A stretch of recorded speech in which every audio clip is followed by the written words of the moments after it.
एक सहाबी मदीना से जो है ना वो थे, गालिबन सहाबी थे, कोई आम शख्स था गालिबन। वो आया अल्लाह के नबी के पास सल्लल्लाहु अलैहि वसल्लम और कहा कि मैंने याजूज माजूज की दीवार देखी है। तो अल्लाह की मैंने कहा कि मुझे उस बारे में एक्सप्लेन करो।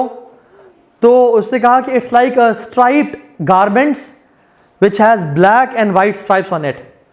तो अल्लाह के नबी ने कन्फर्म किया कि yes it is that, it is, ये वही है। ठीक है, लेकिन हम क्यों नहीं देख पाए, वल्लाहु आलम, हम क्यों नहीं पहुंच पाए। और लो सेटेलाइट है, सब कुछ है, हमने दज्जाल क्यों नहीं ढूंढा। याजूज माजूज खुद उस, हालांकि इतनी बड़ी ट्राइब और इतना करप्टिंग नेशन है जो कि पूरी दुनिया में फतह ले जाएगा, वो अल्लाह ताला ने उनको ये आइडिया नहीं दिया कि वो दीवार को फलांग के या किस तरह से निकल आए। उनको वो अभी तक अल्लाह ने इजाज़त नहीं दी उनको। इसी तरह से दज्जाल को इजाज़त नहीं थी कि निकलने की, हालांकि वो निकलेगा एक ज़माने में, एक टाइम पे जब अल्लाह को इजाज़त देंगे, गुस्से में निकलेगा। लेकिन अल्लाह ताला जो चाहे वो करते हैं।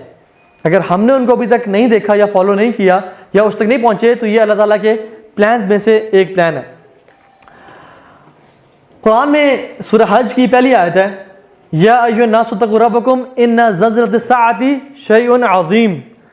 ऐ लोगों, अल्लाह से डर जाओ, बेशक जान लो कि क़यामत का जो दिन है वो बहुत, क़यामत के दिन का ज़ल्ज़ला है वो बहुत अजीम होगा। यौम तरौनहा तज़हलु कुल्लु मुर्दिअतिन अम्मा अर्दअत। हर दूध पिलाने वाली अपने दूध पिलाने वाली को फेंक देगी। व तज़उ कुल्लु ज़ातिन हम्लिन हम्लहा। और हर प्रेग्नेंट औरत अपने बोझ को गिरा देगी। व तरन नास सुकारा। अल्लाह अकबर, तुम देखोगे लोग नशे की हालत में है। व मा हुम बिसुकारा, लेकिन वो नशे में नहीं होंगे। तो फिर क्या होगा या अल्लाह, वलाकिन अज़ाबुल्लाहि शदीद, ये अल्लाह ताला का अज़ाब है जो बहुत शदीद होगा, लोग मदहोश होंगे। यही वो दिन है कि अल्लाह के नबी ने फरमाया कि तुम्हें पता है ये कौन सा दिन है। सबने कहा रसूलल्लाह आप बताएं, अल्लाह उसके रसूल बेहतर जानता है।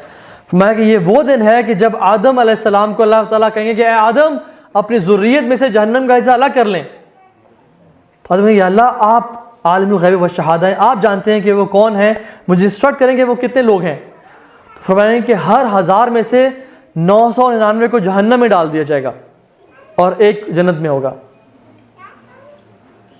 और ये वो टाइम है कि जब अल्लाह ताला के इस अज़ाब को सुन के लोग जो है नशे की हालत में होंगे। फ़कैफ़ तत्तक़ून इन कफ़रतुम यौम यजअलुल विल्दान शीबा। ऐ लोगों, तुम कैसे इस दिन का इनकार कर सकते हो जिस दिन बच्चे भी बूढ़े हो जाएंगे। और ये वो दिन है कि जब बच्चों के भी बाल सफ़ेद हो जाएंगे। तो सहाबा बड़े परेशान हो गए और उन्होंने फरमाया कि अल्लाह के नबी सल्लल्लाहु अलैहि वसल्लम से कि अल्लाह के नबी हमें वो कौन बताएं, कौन लोग होंगे वो। तो फरमाया कि 999 याजूज और माजूज से होंगे और एक तुम में से होगा। लंबी हदीस को मैंने ब्रीफ किया है। तो इतनी कसरत से हैं वो कि वो बहुत ज़्यादा होंगे और तुम लोग थोड़े होंगे, इसलिए उनको जहन्नम में डाला जाएगा। एक और जगह पे आता है कि फरमाया कि अल्लाह सुब्हानहू तआला ने, ये मौकूफ़ रिवायत है, ये अल्लाह के नबी से नहीं मिलती बल्कि सहाबी फरमाते हैं, ग़ालिबन अमर बिन आस की हदीस है।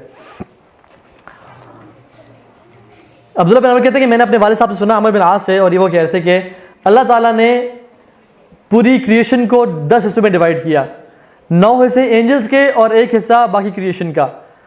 और एंजल्स के हिस्सों को डिवाइड किया 10 पार्ट्स में, और 9 हिस्से अल्लाह ताला की तारीफ़ और हम्द व सना और नमाज के लिए और उसकी इबादत के लिए, और 1 उसका मैसेज और उससे काम कन्वे करने के लिए। और फिर उसने अल्लाह सुब्हानहू तआला ने क्रिएशन को 10 हिस्सों में डिवाइड किया। 9 पार्ट्स जिन के और 1 पार्ट आदम अलैहिस्सलाम की ज़ुर्रियत का। और फिर उन्होंने आदम अलैहिस्सलाम की ज़ुर्रियत को 10 पार्ट्स में डिवाइड किया। 9 पार्ट्स याजूज और माजूज के और 1 पार्ट रेस्ट ऑफ ह्यूमैनिटी का। So this is how huge they are in numbers, बहुत ज़्यादा वो नंबर्स में। ठीक है, this is basically I wanted to quote this हदीस as well. They will break the barrier. किस तरह से वो रोज़ाना डिग करते हैं, उसको खोदते हैं, हत्ता कि वो बिल्कुल ओपन होने लगता है। उनका जो लीडर है बोलता है कि अब रात हो गई है, अब सो जाओ, कल करेंगे। और फिर क्या होता है कि वो रात को जाके सो जाते हैं, अल्लाह सुब्हानहू तआला दोबारा उसे बिल्ड कर देते हैं। और फिर दोबारा सारा दिन खोदते रहते हैं, हत्ता कि वो करीब होता है कि वो खुल जाए, तो अल्लाह सुब्हानहू तआला उसे दोबारा से हील कर देते हैं।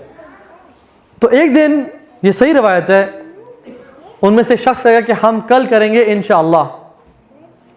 और जब वो वापस आएंगे तो वो उसी हालत में होगा और जब वो डिग करना शुरू करेंगे तो अल्लाह सुब्हानहू तआला इनको निकलने देंगे। वला तक़ूलन्ना लिशैइन इन्नी फ़ाइलुन ज़ालिका गदा इल्ला अन यशा अल्लाह। आप कभी ऐसा मत कहें कि मैं कल ये काम करूँगा एक्सेप्ट ये कहें इंशाअल्लाह। सो आल्दो ये कुफ़ार हैं, बदतरीन लोग हैं, लेकिन फिर भी इनको अल्लाह के बारे में इल्म होगा और ये कहेंगे कि हम कल इंशाअल्लाह इसे करेंगे। और इनके बारे में आते हैं कि जब निकलेंगे तो तबाही मचा देंगे, लोगों को कत्ल, जो लोग सामने होंगे उन्हें कत्ल करेंगे, जानवरों को कत्ल करेंगे, जो जो सामने मिलेगा। लेक ऑफ टाइबेरियस लेक से गुजरेंगे तो जब आखिरी बंदा गुजरेगा तो कहेगा शायद यहाँ पे कोई लेक होती थी। दिल ड्रिंक एंड ईट एवरीथिंग, पूरी ज़मीन में लोगों को कत्ल कर देंगे। और जब कत्ल करके आएंगे कुछ सालों में राज करेंगे और फिर कहेंगे हमने दुनिया के लोगों को कत्ल कर दिया, अब चलो आसमान, let's kill the inhabitants of heavens. और वो अपने तीरों को निकालेंगे और आसमान की तरफ थ्रो करेंगे। और जब आसमान थ्रो करेंगे तो अल्लाह सुब्हानहू तआला उनको टेस्ट करेंगे विद दिस फितना कि वो तीर खून आलूद होके आएंगे नीचे और कहेंगे कि हमने आसमान के लोगों को भी कत्ल कर दिया, अब हमारा राज है। ये वो टाइम होगा, इतना मुश्किल टाइम होगा कि जब अल्लाह सुब्हानहू तआला, जब अल्लाह की ने फरमाया कि एक ऑक्स का सर या एक घोड़े का सर तुम्हारे 100 दिरहम दीनार से भी ज़्यादा एक्सपेंसिव होगा, क्योंकि इतनी स्कैर्सिटी होगी, इतने मुश्किल हालात होंगे। मुसलमान तूर के माउंटेन में रह रहे होंगे, दिल भी सीज्ड, दबे हुए होंगे और फंसे हुए होंगे इस हालात में। तो कहा जाएगा कि कोई मुसलमान जाए और देखे तो सही क्या हालत है, क्योंकि शोर नहीं आ रहा काफ़ी दिनों से, उनकी आवाज़ें नहीं आ रही काफ़ी दिनों से।